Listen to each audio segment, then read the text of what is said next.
yo realmente sí me produjo un poco de tristeza, porque, hombre, yo esperaba hombre, que saliera el sí, pero también era de suponer de que iba a ganar el no. Por lo tanto, satisfecho no estoy porque se ha perdido una gran oportunidad para que Colombia avanzase, no solo socialmente, sino también económicamente, para que tuviese una oportunidad de desarrollo. Y lastimosamente pues no se ha dado, no se ha dado. Ya lo que decía pues nuestro compañero Diego, hombre, que Santos ha dicho que el pueblo quería la paz. Pero hay que tener en cuenta que a Santos le queda muy poco tiempo en el gobierno y ahora mismo pues está pues en la oposición junto con el presidente Álvaro Uribe Vélez, que fue el gran opositor contra el plebiscito. Y ese hombre no va a querer la paz, no va a querer la paz, y si este hombre llega a la presidencia, la paz no se va a alcanzar. ¿Crees que a lo mejor Santos se ha equivocado al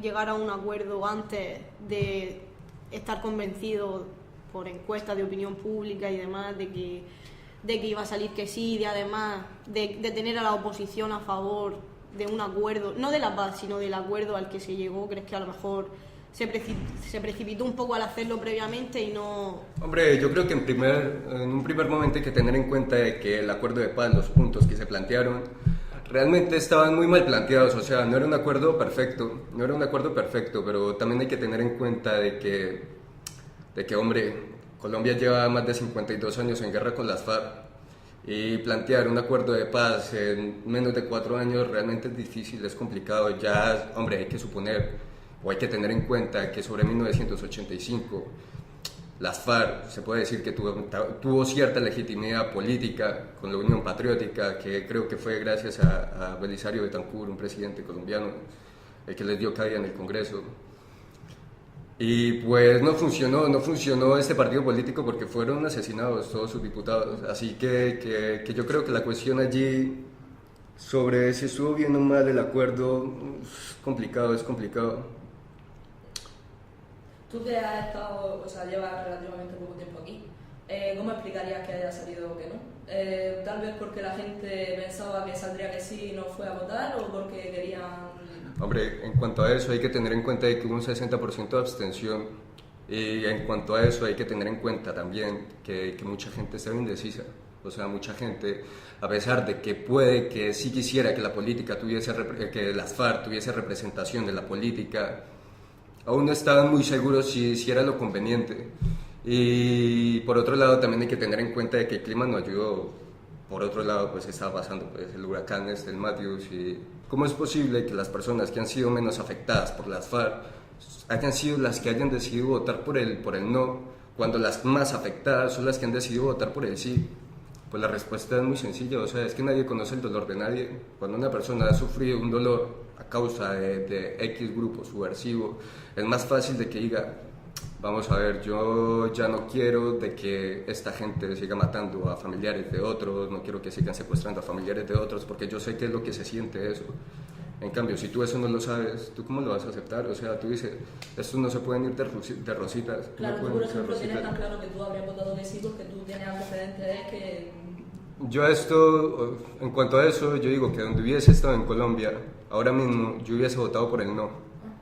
Yo hubiese votado por el no, porque se puede decir que yo allí tendría esa misma mentalidad que tiene la gente que ha votado por el no. Yo mismo habría dicho, vamos a ver, ¿por qué vamos a dejar que esta gente, después de que han matado a tantos campesinos, de que han desterrado a tanta gente, de que le han hecho tanto daño a muchas personas, ¿por qué los vamos a dejar que tengan un partido político? Les vamos a dar 8 millones de pesos para que puedan iniciar una vida, y al mismo tiempo, ¿por qué los vamos a dejar? O sea, que si son capaces de aceptar los delitos que han cometido, ¿por qué los vamos a dejar que se vayan libres?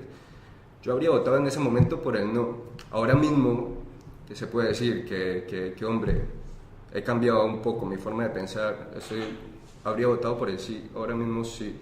¿Por qué? Porque, hombre, era una gran oportunidad para que Colombia por lo menos cortar un poco la violencia, porque hay que tener en cuenta que allí no solo son las FARC, allí están los paramilitares, está el sicariato, está la violencia juvenil, las pandillas. Todos esos son factores que influyen mucho dentro de la sociedad. ¿Crees que a lo mejor el sistema político colombiano, tal y como está planteado, como bueno, la mayoría de los regímenes de Latinoamérica, que son más o menos copias de un presidencialismo anglosajón y con un sistema electoral generalmente proporcional, ¿crees que a lo mejor eso ha podido ir en detrimento de la estabilidad, de la gobernabilidad y sobre todo de que no haya es que esa seguridad respuesta, y haya violencia? sí, esa respuesta también es complicada. Es que allí el contexto social y político de Colombia es muy complicado. Como decía antes, sobre 1900, pues hubo una guerra entre los liberales y los conservadores.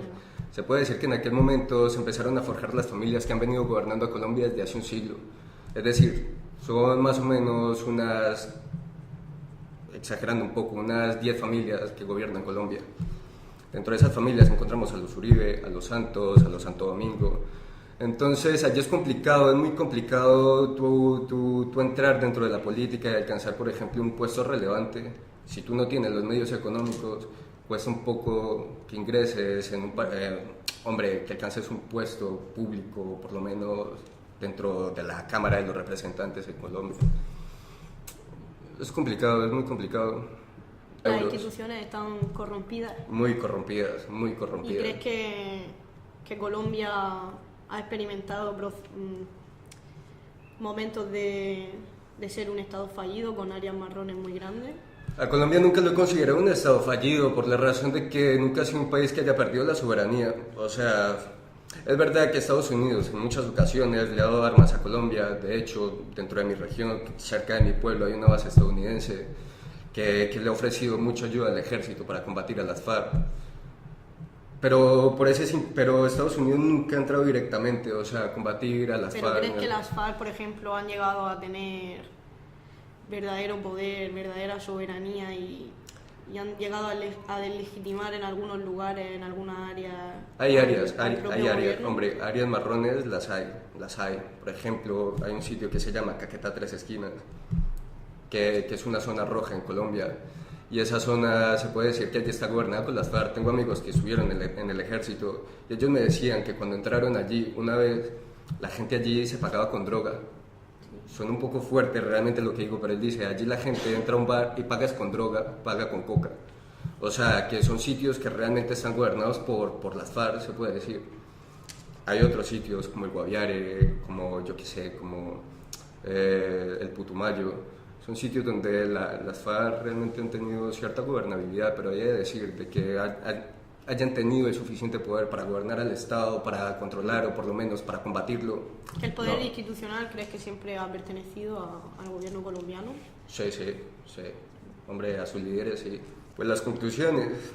Yo creo que se hubiese podido hacer mucho mejor. Realmente se hubiese podido hacer, o por lo menos haber intentado que se aprobase ese referéndum, concientizando un poco más a la gente, porque se puede decir que el gobierno que estaba negociando con las FARC en La Habana, pues estos acuerdos de paz, estaba muy confiado en que el acuerdo se iba a aprobar, cuando realmente no, o sea, allí hay que tener en cuenta que falta, se adelantó mucho, que no supo mucho. medir bien los tiempos y que a lo mejor debería haber hecho el referéndum antes, aunque hubiera estado negociando, teniendo muy claro que iba a salir que sí, haber tenido a la oposición de su lado, solo por el hecho de que fuera la paz, y creo que no supo medir bien. Hombre, le falta también mucho educar a las personas, porque una de las campañas que más hizo Uribe fue en contra del castrochavismo, diciéndole a todo el mundo que si subía las FARC al poder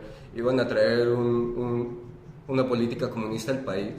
Pero claro, tú allí vas y le preguntas a cualquier persona, a cualquier ciudadano de a pie, le dices, pero tú sabes qué es el comunismo, y te va a decir, sí, el comunismo es Venezuela y es Cuba. Pero tú le dices luego, pero entonces plantéame las bases. Después tú le dices, plantéame las bases del comunismo, ¿a qué quiere llegar el comunismo? No saben responderte.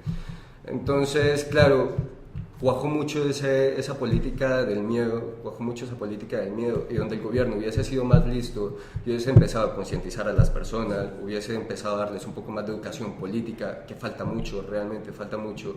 Yo creo que el acuerdo se hubiese podido aprobar. ¿Y crees que se llegará finalmente a un acuerdo entre la oposición, el gobierno, las FARC, los ciudadanos?